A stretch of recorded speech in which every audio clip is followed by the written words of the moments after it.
Well, here we are at the processing plant in Florida. It is here where they take the shell from Maine and they transform the chitin into chitosan.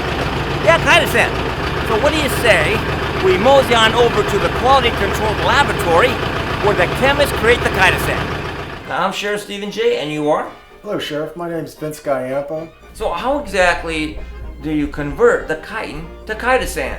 Well, I'm glad you asked that. I have a set of samples here, and what we start with in the feed is a specifically sized lobster shell.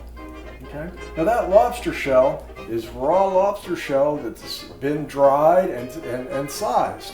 After we receive it, we do a process that we call deprotonation. Now the protein is the fats and the meat and the material that's still left on that shell. So we purify it by removing extra proteins that weren't taken out of that feed material. Then we remove the inorganic part of the lobster shell. And those inorganics consist mainly of calcium, magnesium, and some of the 10 major elements. And we end up, after that part of the process, with a pure chitin.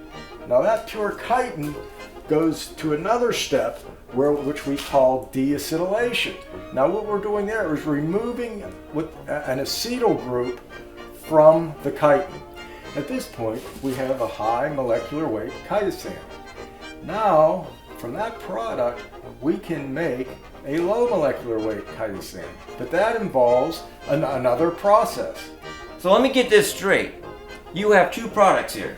You have a high molecular and a low molecular chitosan. So let's look into some properties that we can work with this stuff.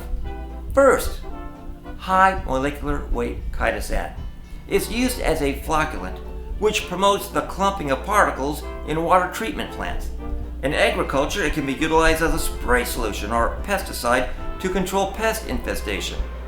Chitosan also has the ability to prevent the growth of mold and mildew because of its antimicrobial activity, making it a great application in the production of band-aids and suture thread, as a few examples.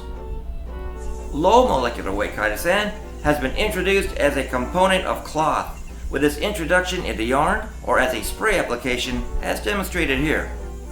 Other uses are outdoor equipment as in tents, traps, life jackets, and outdoor clothing wear. But I gotta get going because it's getting kinda late and all this talking's got me mighty hungry. I'm Sheriff Stephen J.